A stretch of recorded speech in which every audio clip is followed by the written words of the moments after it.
ये कॉकरोच जनता पार्टी क्या है, क्या ये सच में कोई पॉलिटिकल पार्टी है? तो चलिए आज की वीडियो में हम समझते हैं। तो सबसे पहले हम लोग कॉकरोच जनता पार्टी कैसे बनी इसका बैकग्राउंड देखते हैं। तो सुप्रीम कोर्ट में एक एडवोकेट ने पिटीशन फाइल की कि उन्हें सीनियर एडवोकेट का स्टेटस ग्रांट किया जाए, लेकिन इसी हेयरिंग के दौरान हमारे जो चीफ जस्टिस ऑफ इंडिया है सूर्यकांत जी, उन्होंने एडवोकेट से कहा कि दुनिया के जो सारे एडवोकेट्स है वो सीनियर एडवोकेट के लिए एलिजिबल हो सकते हैं, लेकिन आप नहीं। और इसी हियरिंग के दौरान उन्होंने एक कंट्रोवर्शियल स्टेटमेंट पास की कि ऑलरेडी सोसाइटी में इतने सारे पैरासाइट्स है जो सिस्टम पर अटैक कर रहे हैं, क्या तुम भी उनके साथ जुड़ना चाहते हो? और तो और उन्होंने यंगस्टर्स को कॉकरोच के साथ कंपेयर किया और बोला ये जो यंगस्टर्स है ना वो कॉकरोच की तरह है, जो अपने प्रोफेशन में कुछ अच्छा नहीं कर पाते, जो अनएम्प्लॉय बैठे हुए हैं, वो मीडिया सोशल मीडिया और आरटीआई एक्टिविज्म ज्वाइन कर सिस्टम पर अटैक करते हैं। और यह स्टेटमेंट किसी आम इंसान का नहीं बल्कि चीफ जस्टिस ऑफ इंडिया के थे। तो जैसे ही ये स्टेटमेंट सोशल मीडिया पर वायरल होती है, एक लड़के ने आप मजाक में बोलो, फन वे में बोले या फिर गवर्नमेंट को यंगस्टर्स की पावर दिखाने के लिए इंस्टा ट्विटर पर अकाउंट बना दिया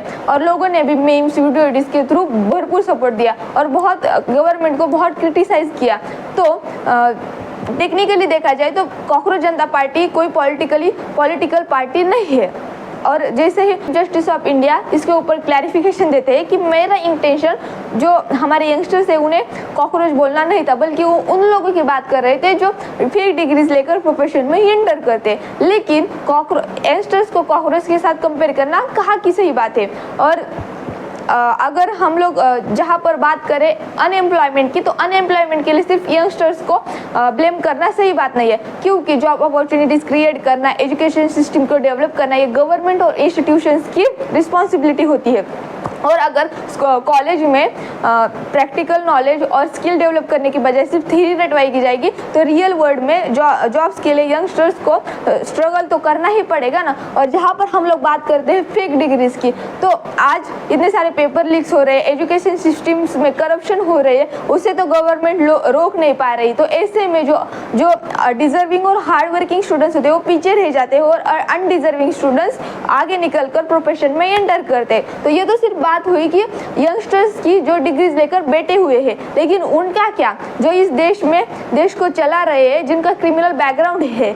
और ये मैं नहीं कह रही है, according to ADR report of 2026 association democratic reform, near about 48% जो मिनिस्टर्स है उनका क्रिमिनल बैकग्राउंड रह चुका है और कुछ लोग फेस कर रहे हैं। तो पब्लिक की सिर्फ इतनी डिमांड है कि चाहे कौन सा भी फील्ड हो, जॉब रिलेटेड हो, एजुकेशन सिस्टम हो, पॉलिटिक्स हो, इसमें मेरिट, ट्रांसपेरेंसी और अकाउंटेबिलिटी होनी चाहिए। और जहां पर हम लोग बात करें यंगस्टर्स को कॉकरोच बोलकर इंसल्ट करने की कोशिश की गई, आज उसी इंसल्ट को यंगस्टर्स में इंटरनेट पर एक मूवमेंट में कन्वर्ट कर दिया है। और कॉकरोच वीक कैसे हो सकता है? कॉकरोच तो एक सर्वाइवर का सिंबल है। आज के इस महंगाई वाले ज़माने में आज इतना पॉल्यूशन है, इतना करप्शन हो रहा है और इतना प्रेशरिंग कंपटीशन में भी जो लोग सर्वाइव कर रहे हैं वो भी कैसे हो सकते हैं? और एक डेमोक्रेसी की खास बात क्या है, एक पावर डेमोक्रेसी की ये है कि जहाँ पर लोगों की आवाज़ दबाने की स्टार्ट किया जाता है, वहीं से क्वेश्चंस और डिस्कशंस जन्म लेते हैं। सो आप लोगों का इसके बारे में, कॉकरोच जनता पार्टी के बारे में क्या कहना है? क्या यूथ सिर्फ गवर्नमेंट को क्रिटिसाइज कर रहा है या बेटर सिस्टम की डिमांड कर रहा है? तो आपको क्या लगता है ये कमेंट में ज़रूर बताएं। वीडियो अच्छी लगे तो लाइक करें और शेयर करें। Thank you.